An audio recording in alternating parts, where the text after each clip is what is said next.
Yo. Hello, everybody. How are you doing? How is everyone tonight, or whatever you are? Still alive. Still alive. Yeah. So tonight we have a Cub Studio. Sorry, just bring the volume down. So tonight we have Cub Studio. We're gonna play the show real quickly, and we introduce properly to you guys. Just give me a quick second. Let me just put the music here and share the screen.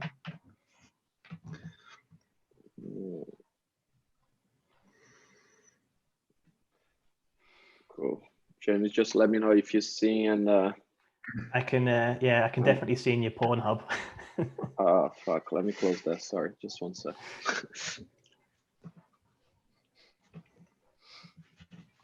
Audio's not on.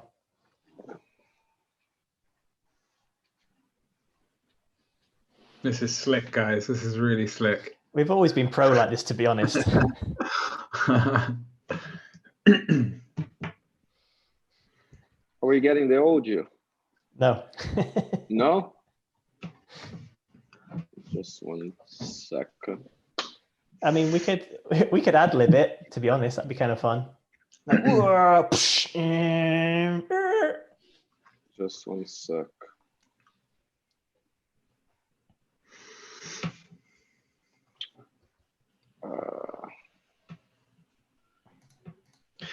It's funny, isn't it, how like all of this technology requires starting from scratch every time you open up the software. It does, yeah. It's never like your last settings. It's always some crazy default. I feel like this is what your parents probably felt like when they got a VCR, where everything doesn't quite work. You need someone younger to come in and fix it up for you. Thing is, though, like if you manage to get it working once, it would stay like that forever unless you like fucked with it. Whereas all of this stuff, it seems like there's stuff in the background. Don't change your settings. Don't change your settings. Yeah. James, let me know if you get the sound. No sound. I mean, it's only a music track, so you're not missing anything. Let's provide commentary. Yeah, okay. Some tennis. What was this all about? Nice train, nice train. Some New York, some more trains. Was it the Trump train? God. Probably was at the time, wasn't it? There's a lot of your hard cutting between Trump. There's a lot of childhood embedded here, like obviously your video game references and the A-Team and all that stuff. Yeah, I mean, but I mean that you write what you know, don't you? Exactly. Yeah. And you hope that there's like a market of other like similarly damaged people out there who get all your references. I have to admit, I've still not found that market. No, your references are quite niche, though, aren't they, James? Very specialized tastes. Indeed.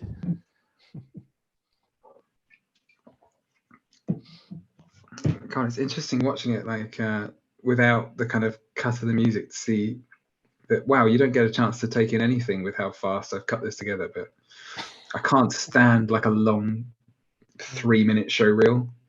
I mean, I skip through like 60-second ones, but like I try and keep them below 80-90 seconds. But yeah, like the Lawrence of Arabia version of show reels. Nice. Ooh, really nice. Very good. You guys should totally check out the audio version as well. It's rad. Yeah, I'm not sure. I turned the audio on now. Where is your head, James? My head here. Oh, your head.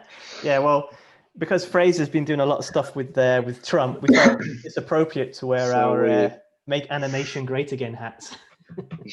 I haven't been doing a lot of stuff with Trump. That's not. Well, I mean, but I do kind of worry about the thumbnail. People will think, "Oh, wait there, they're on the right wing." Controversy, though, isn't it? It drives views. So tonight we have Fraser from Cub Studio to have a chat with us. And thanks so much, man, to come on board. And I hope everyone enjoy. So should we start talking just a little bit about what you're drinking? Yeah. So what are you drinking, Fraser? I mean, I didn't But think you're not about allowed it. I to didn't know I was going to be judged on it. I've got, I mean, this is bad, really. I brought up a cider I found in the beer fridge, and then this is a bit of a tip off to I thought I bought 2 spare, depending on how long it goes. So, but they're warming up nicely to my left over here. Yeah, but nothing. If I'd have known I was going to be asked that question, I would have got something fancy. It's Okay, if you alright. had to do it again, what drink would you get that you think suits your personality the best? Oh, I would have bought some total bullshit IPA up or something like that with like a can that's sort of designed to spend Nice, there's a lot more time spent on the can than the beer, but yeah. Nice design, but ultimately it tastes like the same as every other one. Yeah, they all taste of hops. That's Exactly. their thing, isn't it? They all just taste of hops. I'm going for a Black Sheep brewed in Mazam, just down the road. Yeah, I'm not drinking anything. Nice. Just a little glass of kombucha. Not drinking tonight. I do one show, yes. Yeah, that's what happened on quarantine. You need to try and control yourself a little bit. Yeah, I feel you. Okay, let's. In fact, I think yesterday was my 3rd day off. My 3rd day without a drink. Really? Quarantine. So how's we're not going to talk too much about Corona, but it'd be interesting to see how has Corona affected you guys, would you say, as a company? Obviously it meant that we couldn't kind of be in the same office as each other for a while. We're back now in we've sort of rented a bigger office so that we don't need to sit as close to each other.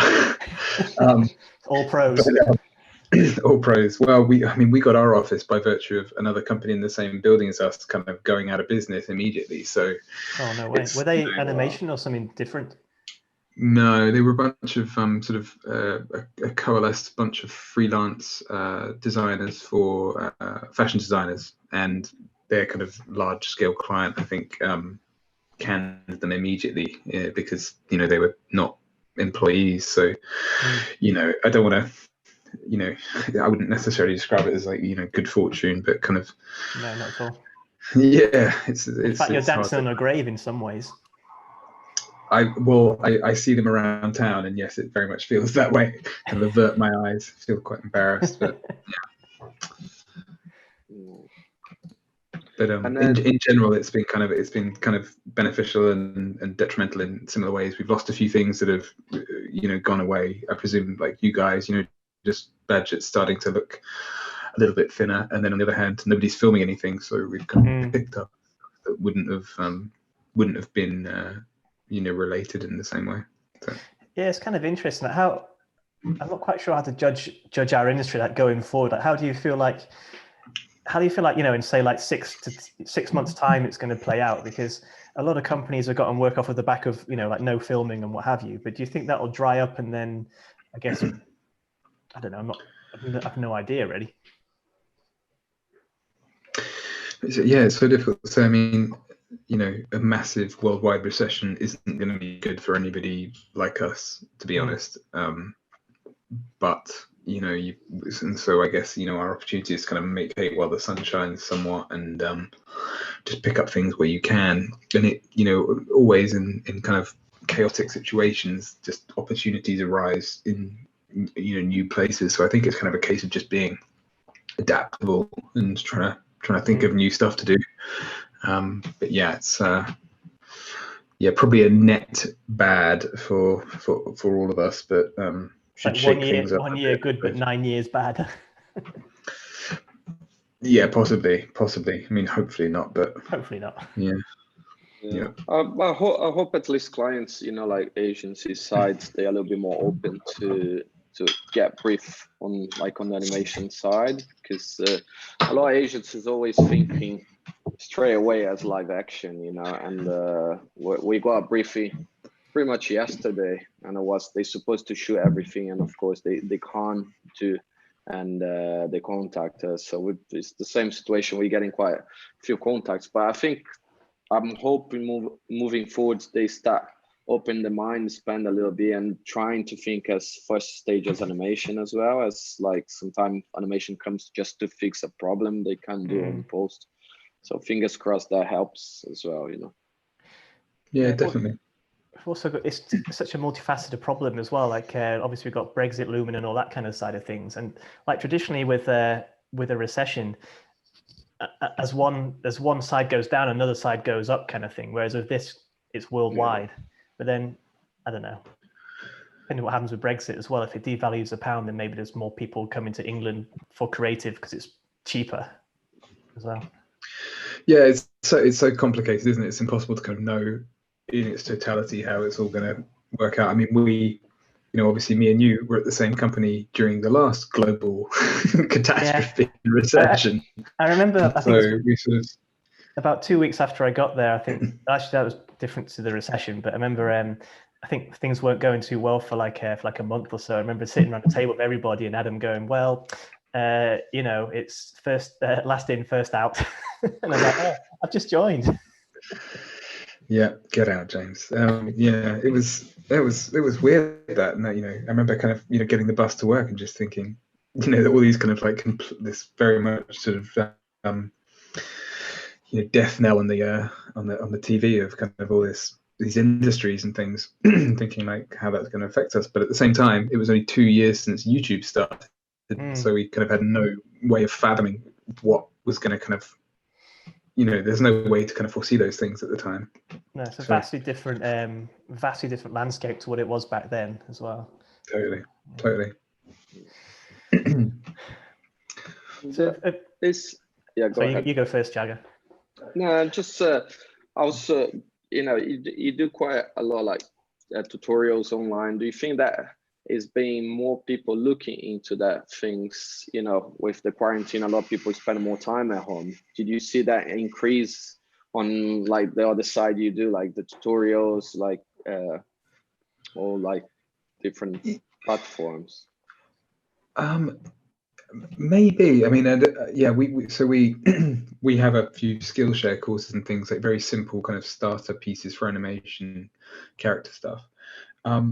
They've been fairly consistent. It hasn't been like a huge bump in terms of the kind of sales of that kind of stuff. But I mean, maybe you'd expect that, you know, given that money's likely short for people. But I mean, we've definitely used any kind of downtime that we've had to start doing different things, because I think like everybody kind of just felt, you know, fuck, like how what we're going to have to really separate ourselves from other people and you know, create things that are going to bring eyeballs to the product. And so it's definitely kind of, you know, occurred to me that I should have spent more time learning software in the past than I did. And so I've made more of a concerted effort during lockdown to kind of become a bit more au fait with kind of Cinema 4D, and in a way that I was sort of I had a passing interest before. I think now it's sort of trying to do things more wholesale in that. Do you find that I find that the older we get, the more difficult it is to learn software as well. Like it's like I've got cinema and I dip in every now and then, but it just feels like there's like a wall in front of me, and I know you'll get to a certain point, and then it's like everything just clicks, and it's like, okay, now I can do this. Yeah. But getting to that point is just, it feels so difficult. I think with anything like that, you know, people often kind of make tutorials, and you're probably, you know, familiar with, you know, you see people's reels, and you look at them and you go, okay, I know why they learned to do that, I know where they learned to do that, I know where they learned to do that, and you kind of have this small kind of archipelago of pieces of knowledge that don't quite form anything that you're able to do something useful with. And I find that the best way to use it, and I'm sure, you know, this is kind of how you've gone about it in the past, because I've seen your 3D stuff and it always looks very well integrated and very competent, but it's kind of the case that the best way to go about it is like, okay, decide what you're going to do and then figure out how to do that very specific thing. And if you do that 4 or 5 times, you start to kind of make connections to things and have ideas that spawn off of your kind of technical know-how, rather than having to sort of learn to do things. Because I don't know if you find this, but the most complicated thing about the hardest part about learning something at the beginning is just knowing what to Google for, just knowing the terms. Especially once you kind of learn, well. yeah, exactly. Once you kind of learn those terms and those the right kind of nomenclature for things, then you're kind of away, because you can go, oh well, how do I attach splines to nulls, whatever. Whereas before it's like, I need to make this point with a line on it, it's that kind of thing. It's just getting those kind of the terminology correct. Yeah, you need like a 3D dictionary kind of thing, just to guide you through. Yeah, totally. I completely agree. Yeah, it's taking more time for you find the solutions, until you know what you're looking. Sometimes limitations help as well, I think, because if you're starting out in something, you aim for the stars. I mean, it's very aspirational, but sometimes limitations helps your creativity. It's like, I'll try and make a character out of primary shapes or whatever, and try to achieve this, and it can have a really nice stylistic effect, as opposed to trying to recreate the latest graphics card cover. Yeah, totally. Well, for example, not to Jimmy this piece in, but the 3D Trump stuff that we've done isn't really 3D. We just wanted a way to take the kind of previous 2D version of him that we'd made and kind of sort of render us, it's like a kind of grid of recyclable kind of frames, position data of his face that we could then in After Effects manipulate with joysticks and sliders. And that's completely born out of me not knowing how to animate properly in Cinema 4D and do any of that kind of stuff. But I know how to Jimmy jury rig expressions together enough to kind of cheat it in that respect. And in that sense, not knowing how to do it properly can save you kind of huge amounts of time, because especially when rendering. Exactly. So the Trump facts things can take 2 hours to make now, which in kind of, just because he's all pre-rendered, all of his arm movements and everything like that, you just time remap them, put them where you want them to be. This is it's getting to South Park territory. Yeah, well, apparently South Park's all made in Maya, isn't it? It's made in Maya. Did you watch that documentary? Was it 6 Days to Air or something? Yeah, that was it. Something like that. That was great. But I think it's a similar mentality in terms of, they're using Maya, but they're rigging it in a certain way where you just have your assets, you can drop in and just change everything very, very quickly to keep up with the news. And especially when it comes to someone like Donald Trump, where it's literally every day. Yeah, totally. Yeah, but I remember talking to you and ask you talk about the grid you guys did with all the poses and everything, and work with the joystick. I think in the end of the day is you found a clever way to do them suits your knowledge as well, and in the end of the day it's all about our jobs, find creative solutions to do what we need to do. It doesn't exist right and wrong. Totally. But like James says, the fact that I don't know how to do it properly means that you create this kind of halfway house that it's not quite as effective as 3D. It's not quite as simple as 2D, but it means that it opens this other opportunity whereby you can turn around quite a sophisticated looking 3D piece in a couple of hours if you have to respond to news cycles and things, which given the context of social media and things that didn't exist prior to the last financial crash, like we say, it sort of gives you other options. And I completely agree. Speaking of the Trump animations and what have you what kind of feedback have you got from the general public? I assume you've probably got probably a lot of hate mail at some point from the more pro-Trump folks in America. Sort of. It's a funny one, because I think the thing is, if you are still going to vote for Donald Trump, there's nothing in the manner in which I've characterized his words that's going to dissuade you of that opinion. I mean, there's nothing. I mean, it's just everybody knows by now he's a crazy racist bitch. There's no pretense there. There's no veneer of presidentiality or or whatever. And so on the one hand, I sort of read a few things. Some people have said to me, like, why are you doing this? It's kind of promotion. And I sort of disagree. I sort of feel like, okay, even if it's very hard to satirize something, you have to kind of try, because I don't know, well, what else are you going to do? You want to, I want people to know, like, when there's horror shows all over, like, I was trying to kind of combat this in a way with, limited kind of effect, but at the same time, yeah, you've got to do something. But yeah, it's hard to know. He's sort of beyond parody, I guess, is what I'm saying. Like, it's too much of a caricature himself. I guess that's kind of the issue. So no matter how extreme you make it, it's like, oh, actually, that's quite believable. Well, there's nothing so terrible now that you can't say in politics that there won't be 38% of people who go, yes, that's exactly what I think. And then they only need to win another 12% of people who are like, oh, I don't know. You're right. Maybe this Hunter Biden kid's a bit of a, fucking who knows what they think. But like, yeah, I don't know.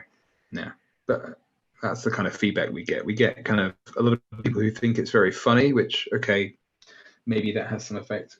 I guess what you're aiming for is to change somebody's opinion and go, maybe that's crazy. And a lot of people say to us, like, this isn't a surprise that he said things. Yeah, there are some things that we've dug up that people go that aren't particularly well known, that people have gone, oh fuck, like, that's a crazy thing. And you think maybe somebody out there's watched that and thought, maybe I need to think about this further. Perhaps not. But if you get 10 or 20, that's enough to swing fucking Wisconsin college, non-college educated white men. Who knows? Yeah, talk about, because the Trump is just one of the many personal projects you guys do, and anyone knows Cub Studio well. You've been doing always, like you said, when you have downtimes, you're always doing personal project. So I just want to scratch a little bit the surface, like, because people sometimes spend a lot of time doing tutorials and end up putting tutorials on showreel. And of course, personal projects is a lot more important than shows, more like the direction of the person as an artist and everything. So I just want to get your point, like, as a studio owner, and when you see like people showreel, how much you value, like the personal project, and what you recommend people, that want to get into, just do more, get into doing some small personal project. Because one thing I really like, you do a lot of short personal projects, and and it's quite common when getting our industry people, I don't have time, I work late, and you run a studio, you have a kid, and you're doing the work, and you're always doing, and you always look like doing like small short things, so you always can do, and you can finesse as well. So I just want to, if you can talk to us a little bit, just so people can get a little inspiring. Yeah, absolutely. Well, there's many things it will tell you. So okay, so you mentioned when you see personal projects on people's showreels, as an employer, and I'm sure you'll know this, that tells you a huge amount about somebody. Not just that they are, interested in the subject and dedicated and kind of have a voice, things they want to say, but also, like, it'll tell you a bit about, the things they think, and that there's a sort of, if you're looking at them as potential directors in future, like, what are they sort of creatively bringing to anything? Because it's one thing being technically proficient, and if you you just want to be a technician and that's your kind of that's the direction you want to go, then there are jobs for you out there, like, that's great. But if you want, if you want to be kind of a director of any sort, then your voice is as important as your technical ability and your, perhaps even your kind of your creative, illustrative capabilities, things like that.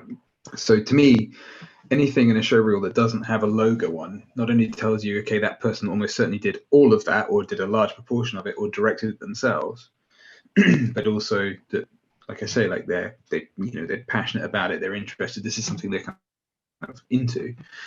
What's the other thing you said? As well as that, like just from a I guess sort of the brand aspect that we all kind of face now.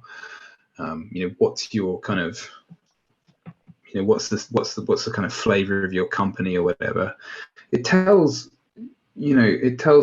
potential potential clients like something about you in the same way. It's like, okay, this is the sort of voice of this company.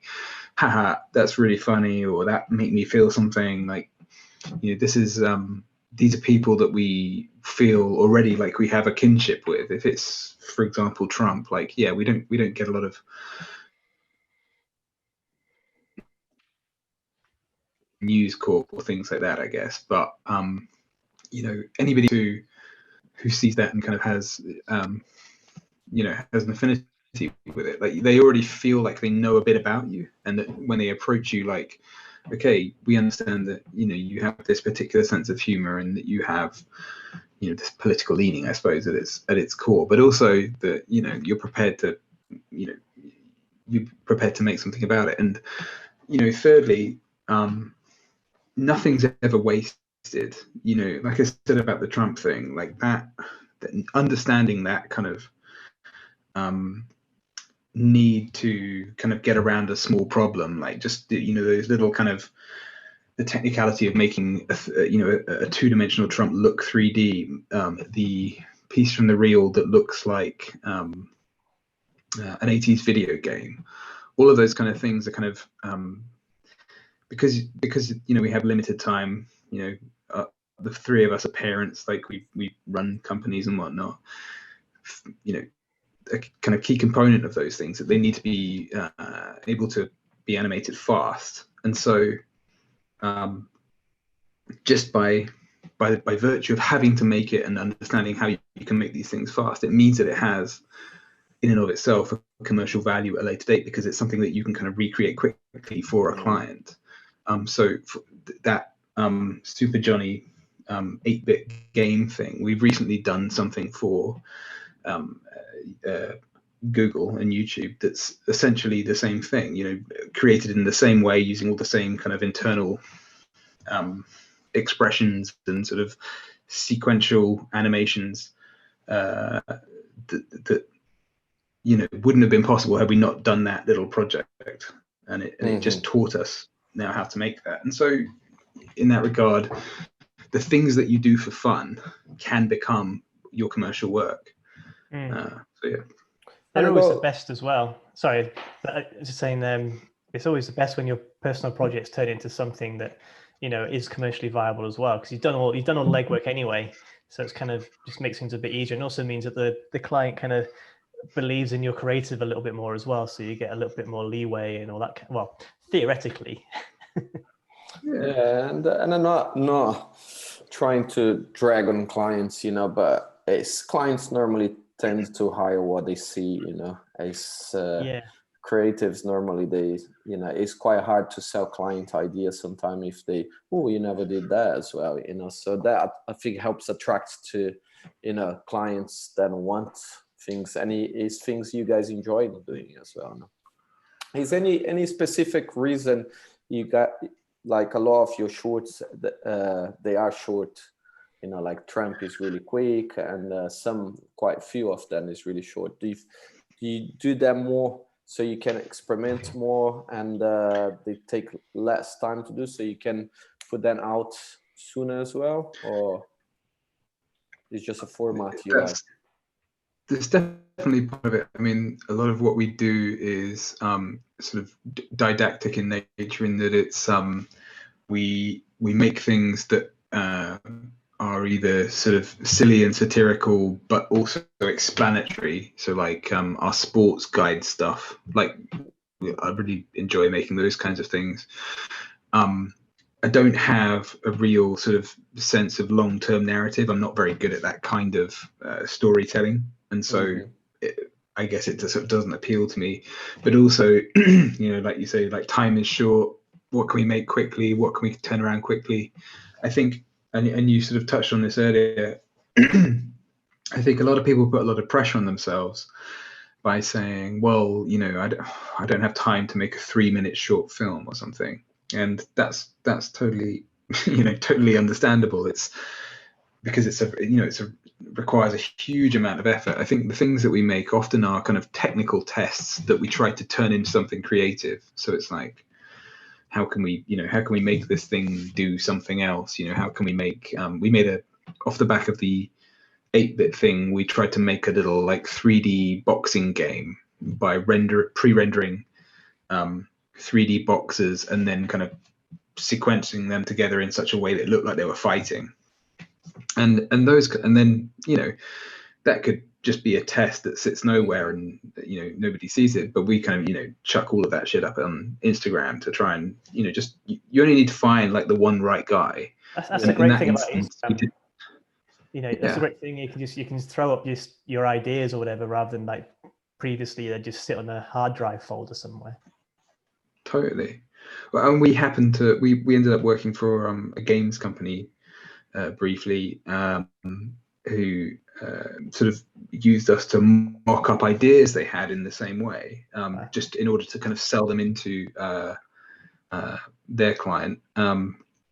And you know, that you would never, there's no way to reach that person or even to know that audience necessarily exists without making these things. Like they tend to find their way to the people who are going to find them useful. So whatever the thing is, however sort of niche and silly and ridiculous that thing is, if it's original, then it'll find, you know, eventually it'll find its way to somebody who will see the value in it. I think. Yeah, nice, good point. I was wondering, like,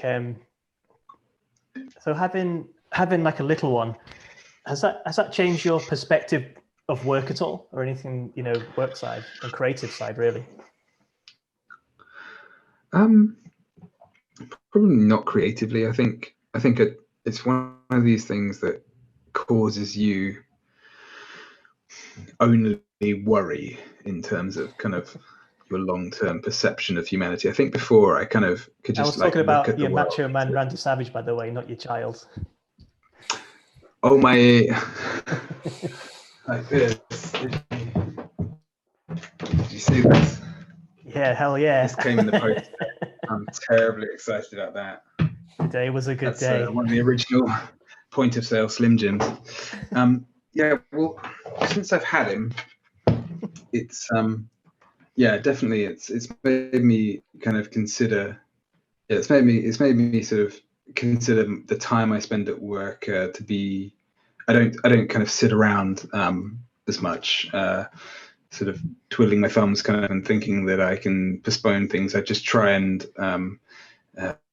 just head down and kind of grind through. Where I previously would go for a, you know, poodle about and have a coffee or whatever. I now sort of just I see my workday as being. You know, 9 hours, whatever it is, from getting there to leaving, and it's. Does it kind of focus things a bit more? Is it? It's just to kind of focus on time. It's, you know, I want to hang out with him in the morning, and I want to see him before he goes to bed, and so it's necessary to just kind of do everything that is required during the intermediate period. It's not.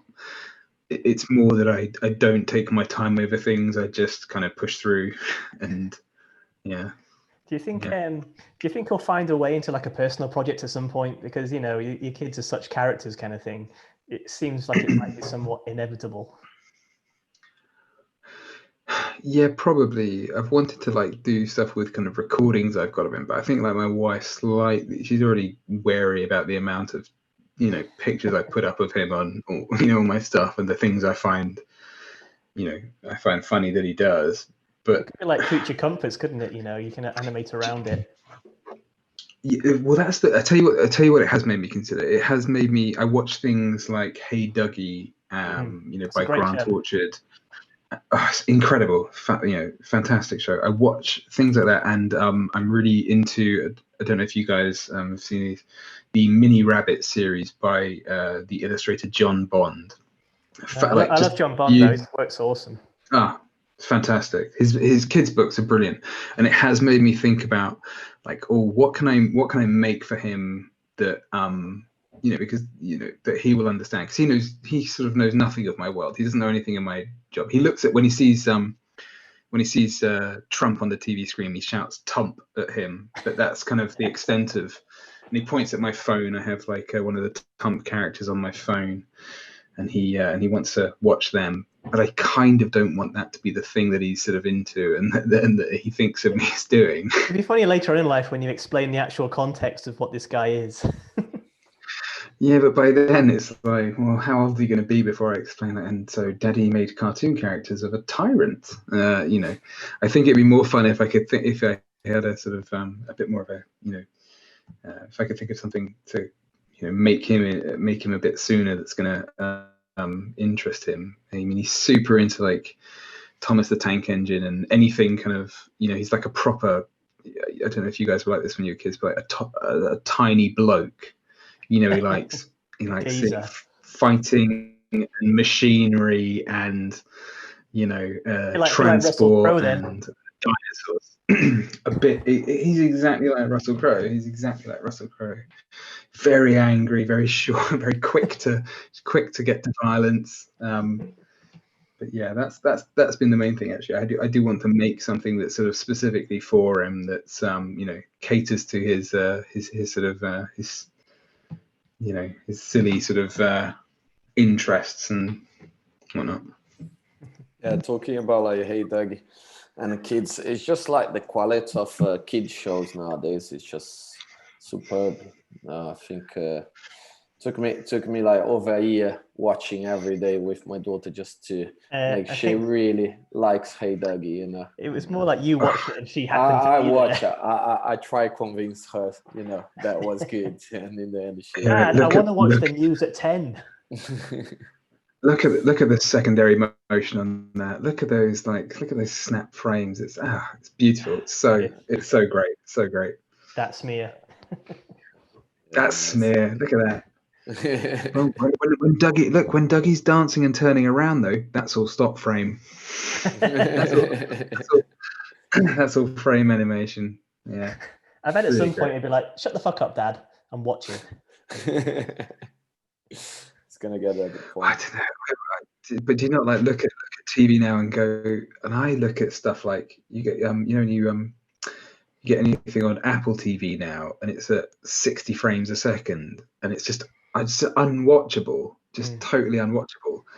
And I just feel horror that he's going to end up watching that kind of stuff, like super smooth 3D animation. And I don't know. I don't know if you guys have seen Kiri and Lou.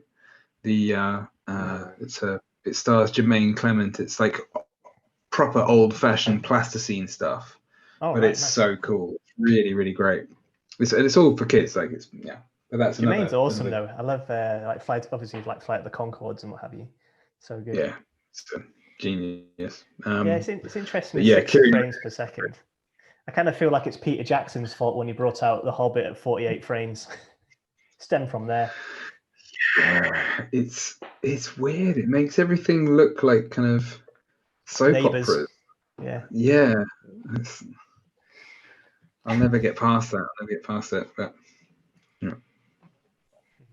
yeah, it's the same happening with like stop motion. No? Everything is so smooth, the animation nowadays. You don't even it's almost the point why you're doing stop motion and not just jump straight to 3D, because it just look the same. Sometimes you don't even know if it's 3D and stop motion, and it just lost that magic you used to have. Yep. I wonder if it'll become generational. So like in 30 years down the line, the current generation are all used to like 60 frames per second, and whenever they see 24 or 25, they're like, ugh, looks so crap. It's like we look and kind of those those old sepia tone 1910s films of people being terrified by train approaching. And everyone walking around quickly. They're probably gonna.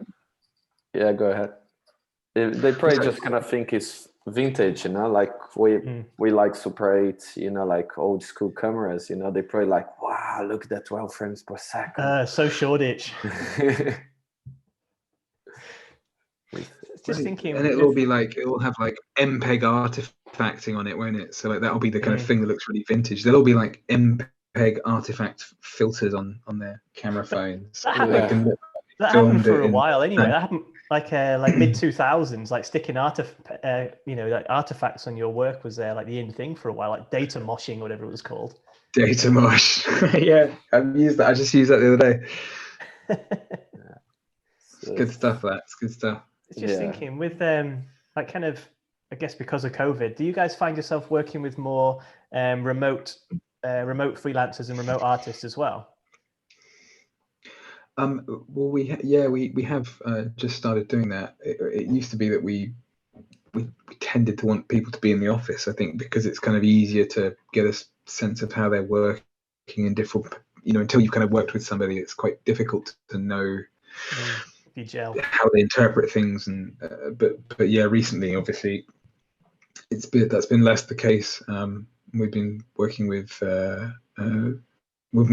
Simon Tibbs just this week, who's been doing some amazing kind of character design for us.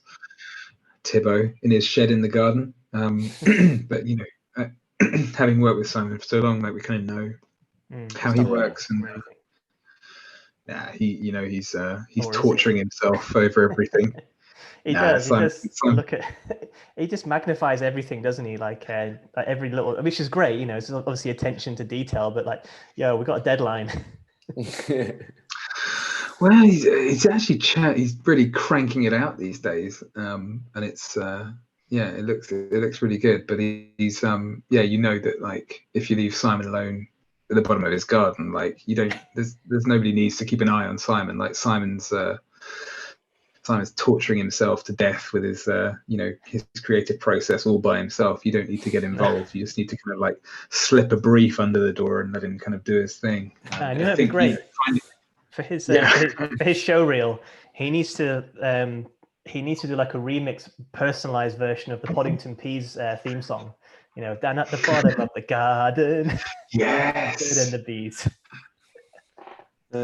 And Simon P. Talking about definitely using freelance remotely, like using more, because when you guys move office, and because before you guys used to be in London, and you guys move a little bit further.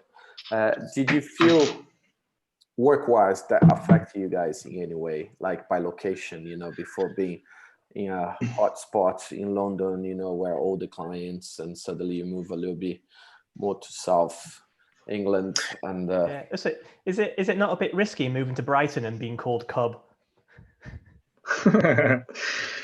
Well, no, I mean, I think it's a selling point, but no, most of our clients weren't in the UK, and the ones that were in the UK had no interest in meeting us in real life. So understandable.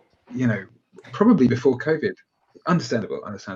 Probably before COVID, we'd been down here a year and a half, and I probably had to make maybe 5 trips up to London to see people IRL. Okay. Like, nobody was that bothered by it. IRL. So a lot of the nature of the sporting,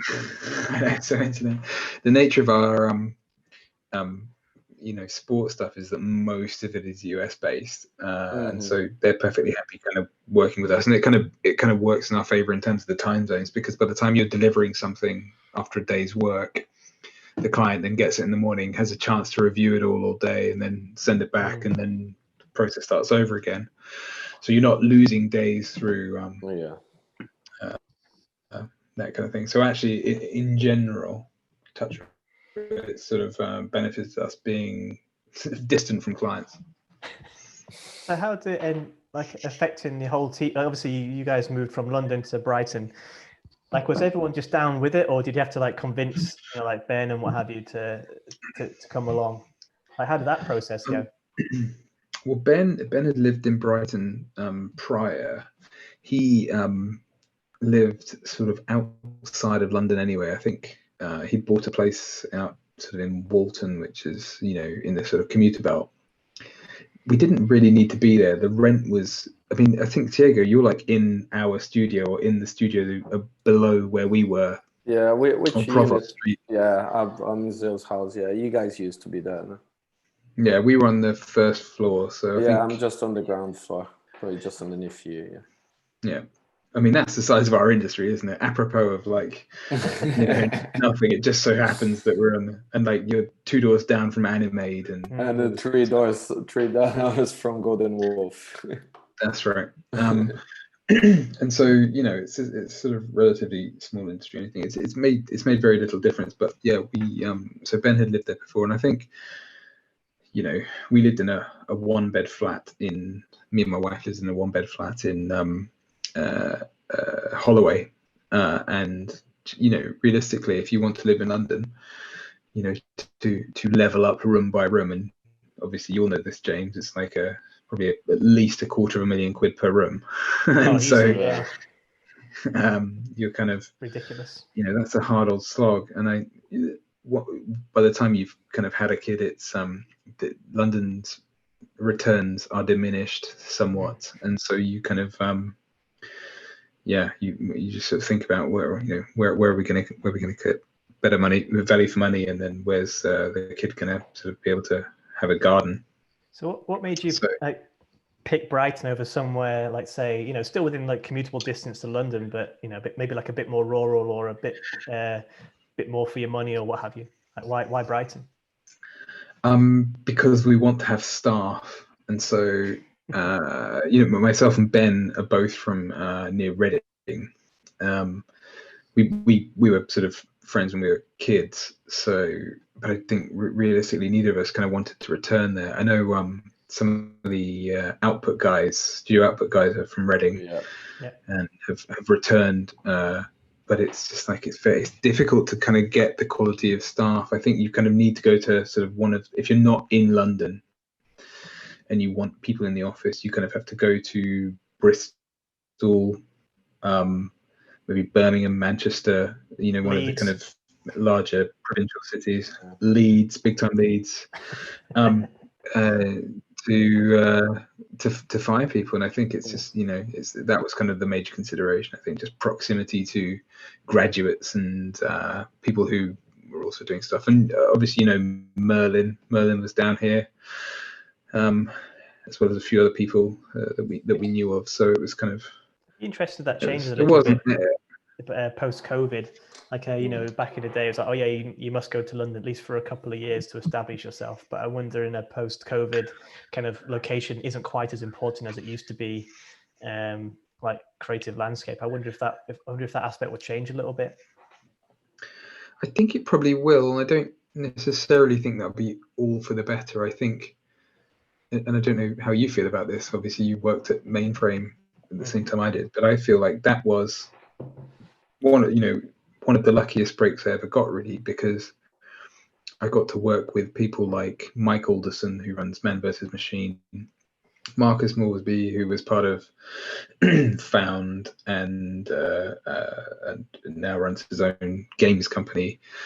People like Carl Fairweather, Simon Tibbs, yourself, Chris, who runs Mainframe North, obviously Adam, who still runs Mainframe. All those people. And Arvid, got to get Arvid in there. Arvid, yeah, absolutely, from Analog. Learned huge amounts from all of those people, and much of that was to do with just being able to kind of stand up and wander over and ask them, and you know, have somebody with this vast wealth of knowledge, like what they would do for this, or if you're working with them, you knew that you could hand a part of your project off to somebody, and they weren't going to be kind of recalcitrant or surly when they were, dude, Fraser's fucking proxy project or whatever. Like, unless it was from Mark, unless it came from Was, and it's like, oh, Was. But if it didn't, then you knew that it was going to come back better than you could have done it, and I think that's the kind of danger, maybe, of, you know, graduating and going straight into freelance, is that you're not going to be exposed to the kind of quality of, you know, it's not just having, well, it's just having kind of people with a huge amounts of experience and knowing the best way to do something, or showing you how good something can look. That knowledge base was that's insane, really, I think. yeah, we were Helping around we were helping just each other. hugely lucky, I think. But yeah, I feel that was, you know, the luckiest break of my career, was to be around all of you people that were, you know, so incredibly talented in various ways. And do you think in general, you know, even moving to Bright, you know, even you still have access to stuff, but do you think as a studio owner and as you guys grow, do you think that can turns to be a problem if you want to have in the studio? Of course, with the coronavirus, you know, like with all the COVID situations, we may change how we work in the future, but I don't know, sounds like you're a little bit more like me. I like to have people in the studio, you know, just make a lot easier and have the environment where we can share creative and feedbacks a lot faster. It's because you pay for friends. Yeah, you pay for friends. It does feel like paid for friends. Yeah, that is good as well. And you can tell them that we're going to the pub. It's 4 on Friday. It's in your goddamn contract. Yeah. It's within work time. You can. There's 2 things. You can come to the pub with me, or you can stay here till 6. Yeah, I think. I just, yeah, proximity is definitely important in the creative process. I just think it's sort of being around people, being able to be tactile, to jump on the machine, go, no, try this, or tell you what, fucking the number of times I've just somebody you stood behind somebody and they do something, you're like, what was that shortcut? What did you just do there? And you know, like those simple things have probably saved me hundreds of hours just in. It's that kind of stuff that you'll never quite get remotely, and I think like hiding your browser history shortcut. Exactly, hiding your browser history. What is it? I was just thinking earlier, Alt and then the notifications thing, so you don't get all your your terrible emails popping up, or like text messages going like, "Are you off the phone with that fucking idiot?" Which is something I had recently pop up on a Zoom call that I was sharing the screen on. Yeah, all that kind of stuff. Like, you know, it's that kind of stuff. Like, you know, crucially important, whether professionally or creatively. Yeah, I think yeah, it's quite, it's still that feeling to have people and just sharing the experience, as you said, you know. And I think working remotely, it just end up, I think to develop it just take longer. It's always something you guys normally take intern with you guys, and it's something I've been asking few other studio owners or artists, you know, because with all this COVID, it's something that makes me worry a little bit how, you know, we're gonna develop intern. Internship's a tricky one, isn't it? Because if you can't go on site, then you can't really intern. Yeah, it's really hard. Mm. Hard nowadays, I think, for students.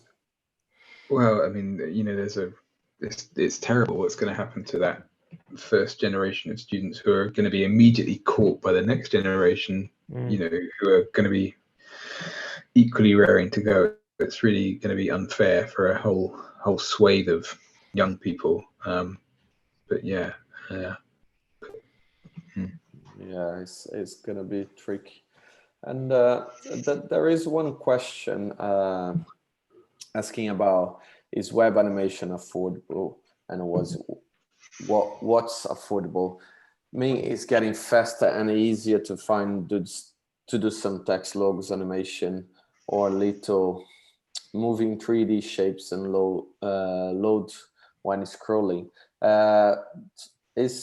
Is that, and I think I just want to touch on the web animation, just because on your website you have a section about the Looty animations example, and I think that's really nice because before our last version of website we never really explored that, and I think it's really nice, and I think probably a lot of people don't know what is Looty and everything, but you guys been using quite a lot to create animation for web, no?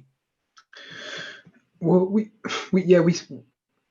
we got into it for a number of reasons. We ran a kind of a small sort of sideline company for a bit that produced kind of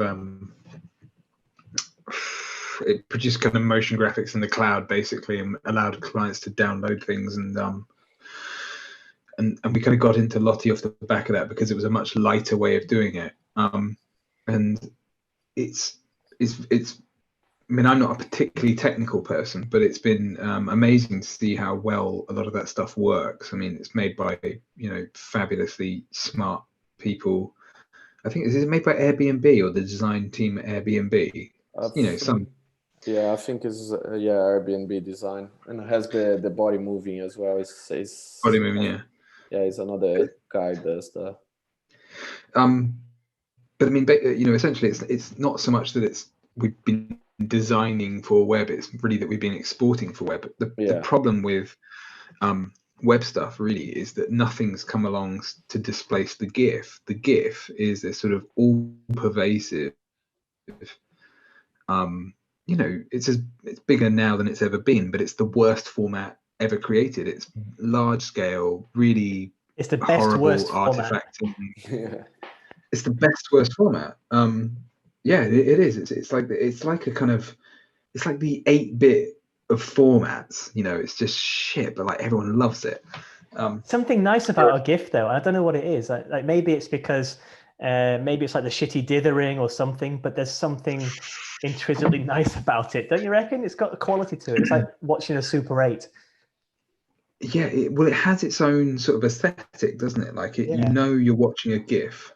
Yeah. There's something you're right, it's dithering in the way colors are made up of lots of dots of other colors is exactly how it's the GIF how you that can keeps know spinning. you're watching a really true GIF. Yeah, a really truly awful GIF. But yeah, I mean, it's definitely, look, in terms of like, if you're going to have kind of iconography on your website that plays and does stuff, then having it's basically like a motion version of an EPS or something like that, or an SVG. And it's been super interesting to kind of play with some of that stuff, and it seems incredibly powerful, but it's sort of underutilized because of the majesty, the might of the GIF. It seems like, over the last 30 years or whatever, we've basically progressed from GeoCity websites to like a nicer version of GeoCity websites. Definitely, technically, yeah. In terms of kind of the media that sits on it, I mean, if you look at, well, Twitter does this weird thing where it turns GIFs into MP4s because they're smaller. So you can't download a GIF that somebody's posted from Twitter. I think it's just a little protest against the word GIF. It's like, it's not GIF, it's GIF. But it turns out MP4s to avoid it all. Yeah. MP4. Yeah. I don't know.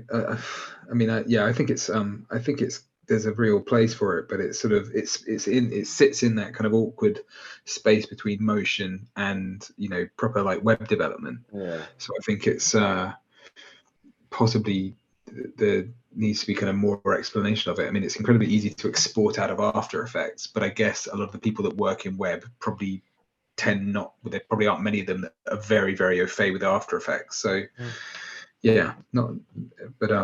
extremely powerful and great way of kind of creating simple graphical things on web banners and things like that would be revolutionized by something like this.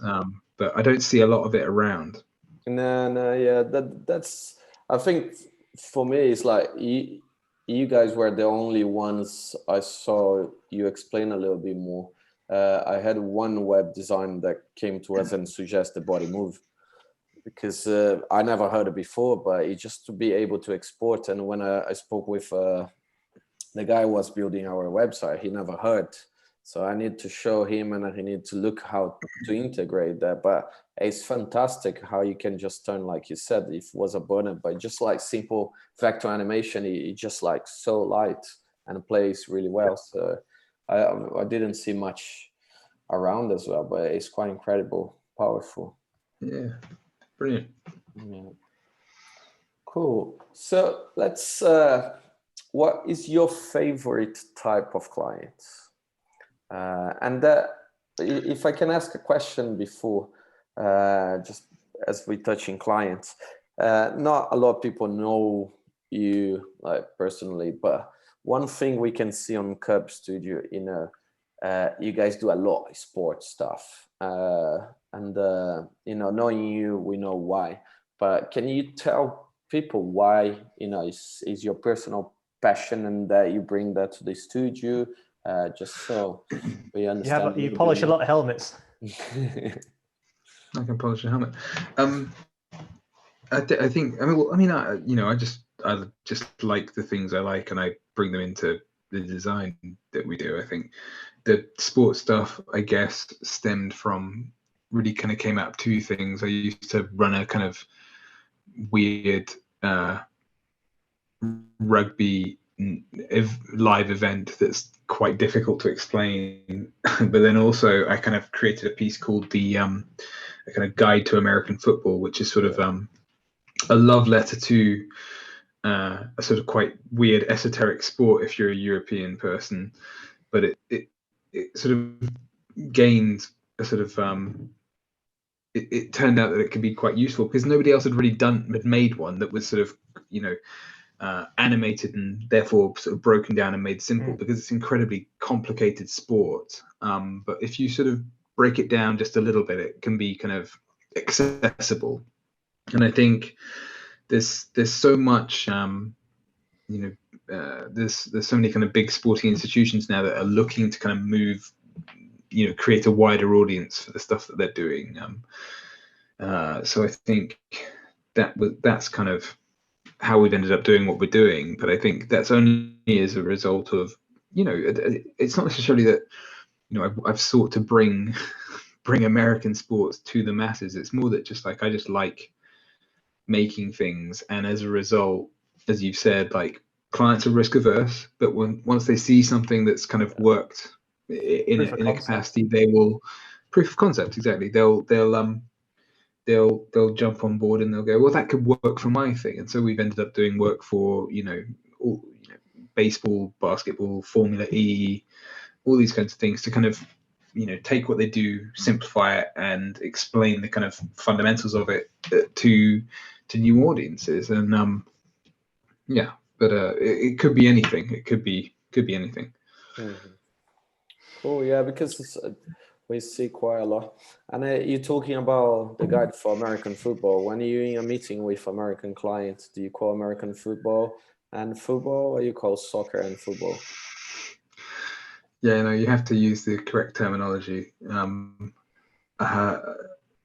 depends who you're talking to, because even if the NFL's London office is mostly British people, and so if you said football, they'd possibly be a little bit, there'd be some kind of they might not know exactly what you're talking about. So yeah, you have to kind of you have to do it on a case by case basis, or use the whole, refer to it by the brand. That's NFL. Yeah, I'm just asking because we had a pitch last month, and was American agency in Miami, and was to bring football fans to American football, and that was a little bit confused when we try and explain, because of course they call soccer and football, and they call, because Miami is a lot kind of Latinos, so they still calling football because of the thing. So got really bloody Americans. Well, do you know why football's called football? No. Because soccer was too complicated? No, football's called football not because you kick the ball with your foot. Football's called football because it's played on foot, as opposed to other sports of sort of a bygone era, which the distinction was being that they were played by riding horses. Right. So football was like the peasants' game, all football. So rugby football, American football, these are the kind of derivations of it are footballs because you played them on foot. And I think soccer, is etymologically comes from a sort of bastardization of the word association football. It's association, yeah. So it's just so strange that that's that's the version that Americans use, because it seems so kind of archaic and not American to say association football. It sounds like something out of like a sort of 1950s comic book. They should have called it like World Ball or something like that, and then it'd be all right. Yeah, but it would have been like, it's sort of very like British in its kind of in the way it's, isn't it? Maybe British football. British ball.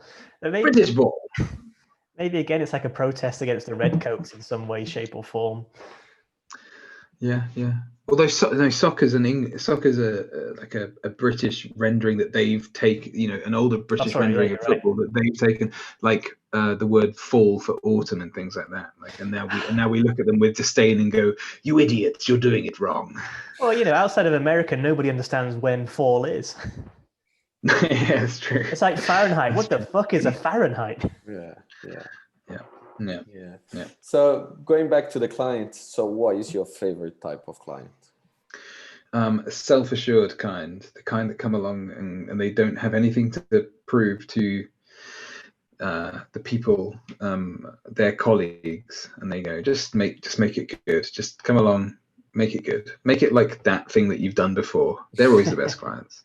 The ones that come in and treat designers like, you can buy like track days where you go and you buy a fast car, you rent a fast car for a day, and somebody kind of sits in it with you, and you go around the track. I think they're the worst kind of clients, where they treat you like, I've got a designer for a week. I'm gonna sit behind him driving.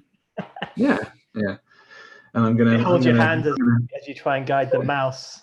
Yeah. And I'm going to save this project. That's the worst kind of design. That's the thing is, what? When a project is finished or whatever, it does well. They'd be like, "I did that." That's the reason they always need to change. It's self-perpetuating, because then they think they're good at what they do. Well, everybody needs their version of the story of a project, don't they? And I think a lot, for some people, it's important to get that in early on from the designer's point of view, to go like, and present it to them in such a manner that, like, and of course, like you said, Steve, this is going to need to be this is going to need to be a green frame. So we've absolutely made that a green frame, and in order to kind of whatever the fuck it is, like in order to kind of get them on side, like this is your idea, really. We're just a part of it, and I think that's all. That's not you're really the designer, really. Yeah, it's about ego management, but I mean, so is just any aspect of design, whether it's design is basically about saving other people's jobs in a way. That's what I think design is. Saving other people's jobs. Pretty much is, right? What do you mean? What jobs are you saving? Well, I mean, someone wants to look good and they don't know what the fuck they're doing. So if you're good at your job, it's like, you'll make it look nice, but then think that they did it well, and then they'll show their boss, great job, here's your paycheck. Right. So like they look good by, well, see, this is the thing, but do you think they look, so in their mind, they want to look good by having you make the nice thing for them? But if that were truly the case, wouldn't they just leave you alone to do it?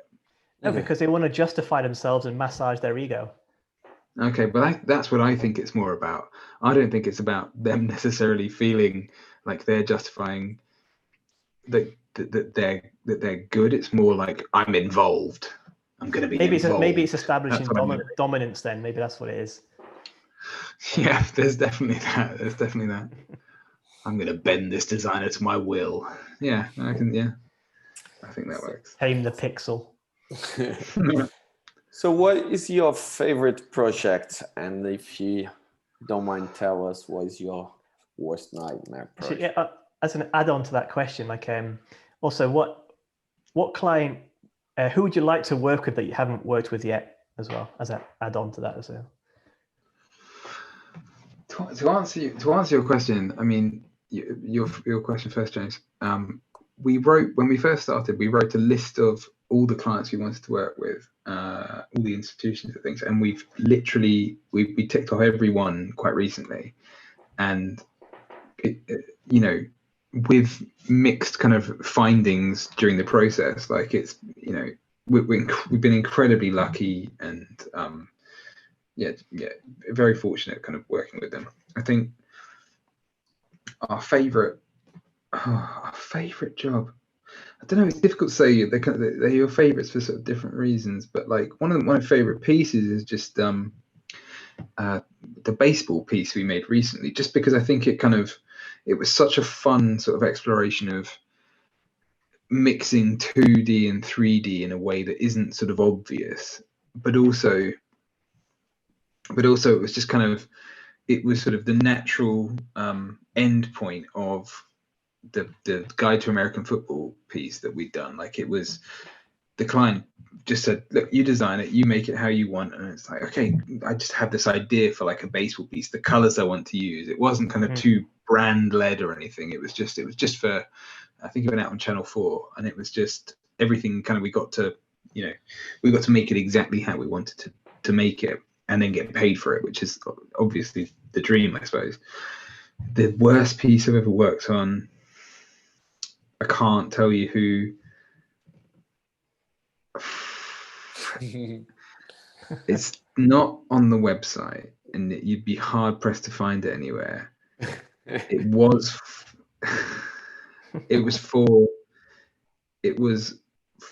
I can't tell you who it's for. But Stan, which one why was your worst nightmare? It was my worst nightmare because it was run by a very tiny department that was overfunded within a huge, very extremely well-known sporting institution. The educational arm of it,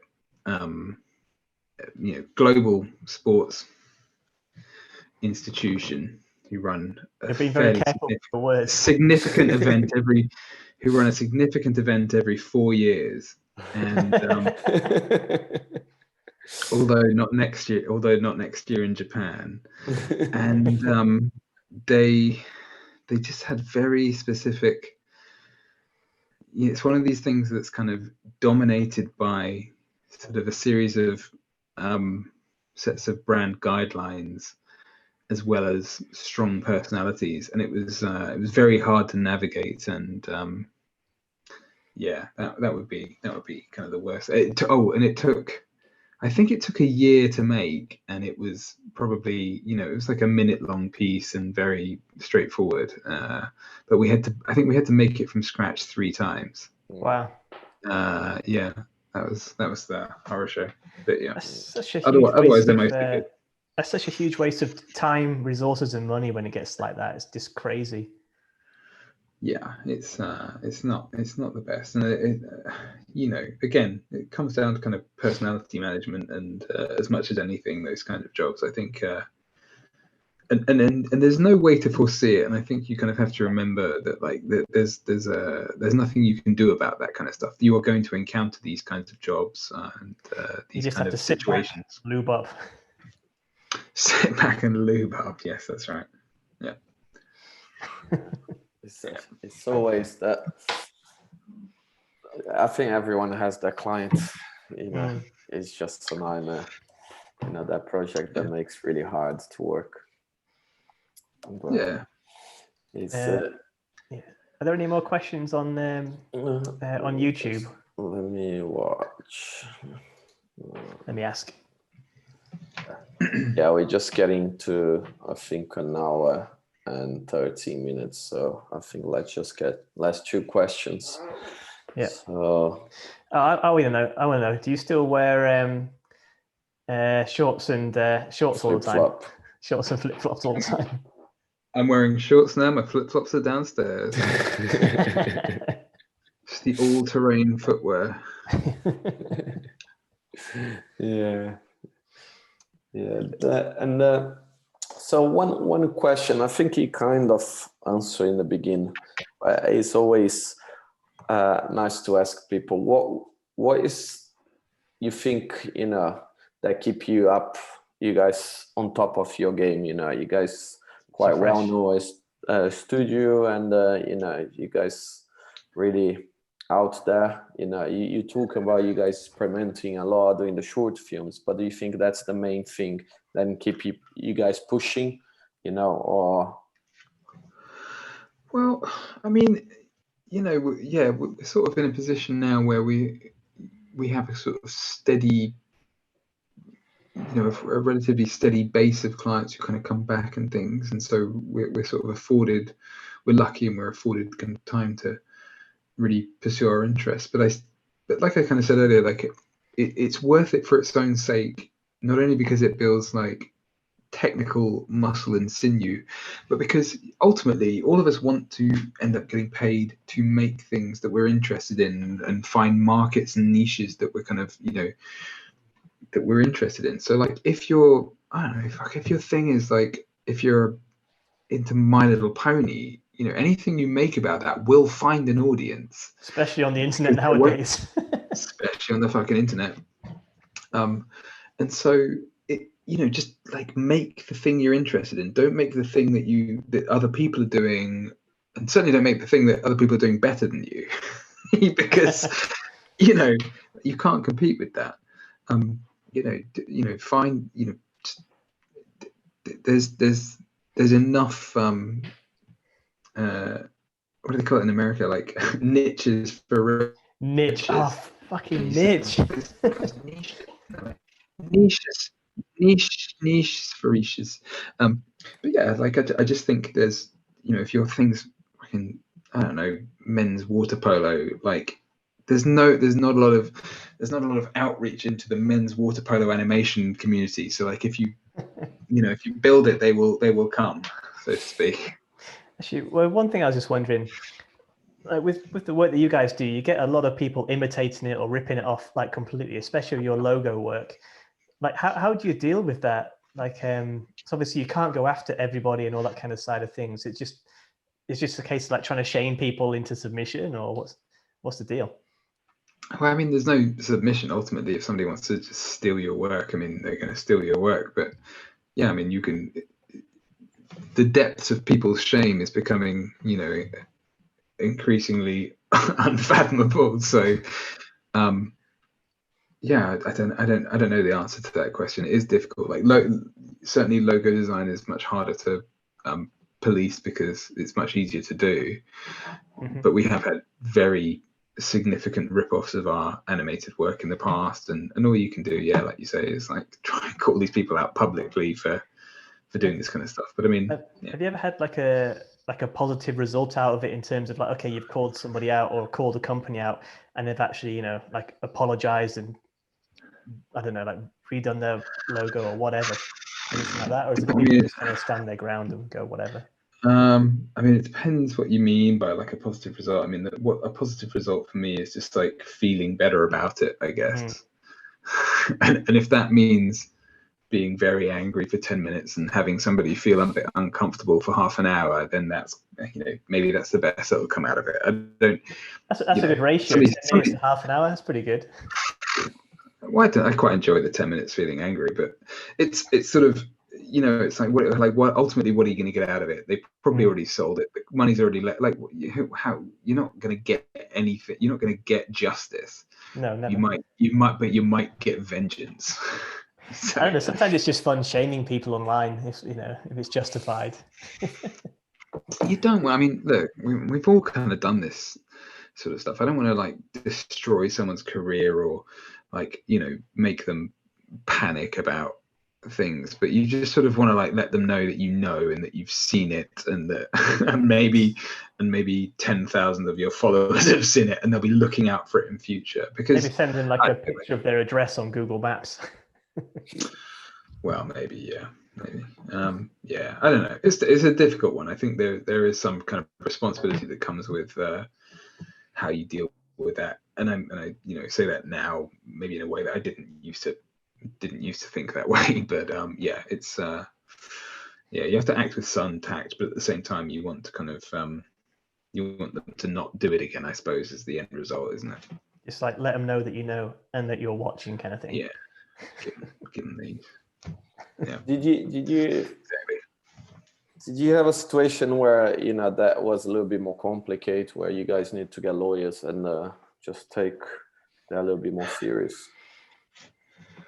I don't think we've ever had to do that. I've had somebody write a threatening letter over over something once before, but really that was kind of driven by me being angry and not by me. I was never going to get anything out of it. It was more just that I was so viscerally upset that they'd taken something of mine and just wholesale used it, and then promoted it. It was a t-shirt company that had done that, and they were just getting into kind of MMA stuff, and I thought, okay, well, I don't want this to kind of continue. I don't want them. They'd stolen 4 or 5 of my kind of designs, and they'd put them on their t-shirts that they were using to promote particular fighters. So it was worse than like, hey, here's some stuff that we've made. It was more like, here's promotional stuff for these people that we're sponsoring, and you're like, okay, that's kind of crossing a line, at least in my mind. And I think that was something I wrote a nasty letter about, and it didn't really help anything, but they haven't stolen anything since. That you know of. Yeah. That I know of. Well, not maybe I'm blocked. But yeah. No, but it's always a good. It's a good because because we see quite a lot of things. Even this week, I was looking for reference, and I saw some really bad edit video, and in the middle had animation from a friend of mine, and you see that quite a lot, especially I think in Asia, like I think China doesn't have any copyright rule. Well, they copy whole BMWs, so it's a little bit different over there. I think the other issue is some people are misguided in that they think, oh, it's on the internet, therefore it's a free-for-all, when that's just not the case at all. Everything that you put online is copyrighted by some kind of IP law, theoretically. Yeah. But whether you enact on that or can enact on that is a different matter. Depending on where you are, Yeah. Facebook own everything, that you post online. True. And but it's always good to hear some stories from different companies, because it's good to know that no matter like how well you're doing, you're always going to get fucked over by someone. That's the moral. Yeah, but honestly, I mean, if you think about it, like, okay, it sort of, in one way, it shows the reach and pervasiveness of your material, that it's getting out there to everybody around the globe. And also, would you rather be copied or not copied at all? Because if nobody was stealing your shit, you might have to get bigger issues. Yeah, there is the positive point, at least you're doing something well. Exactly. You should bootleg yourself and just get in there first. Yeah. Cool. We just get into. Do you want to ask a last question, James? Or I've already asked about the shorts, and that's all I really wanted to know. Ian Walker wants you to sing out with "Ride Like the Wind." In the Michael McDonald. I can't do that. My kid's next door. I'll wake him up. I can do a very quiet Michael McDonald.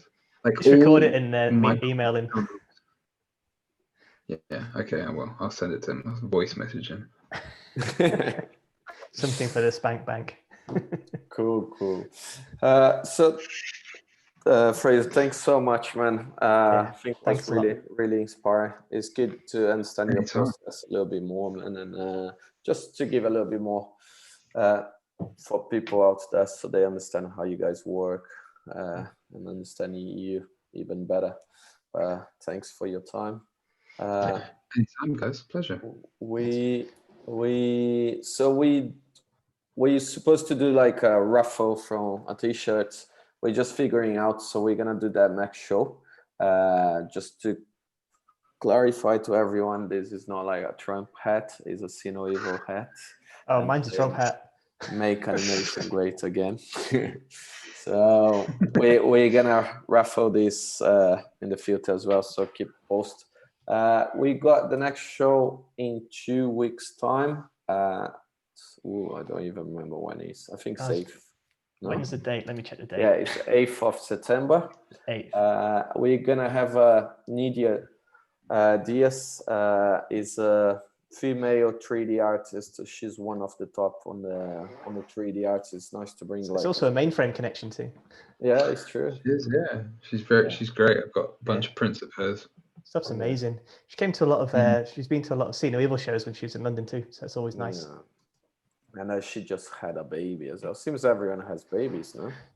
It's almost like, especially 9 months after lockdown, you know, there's going to be a whole new wave.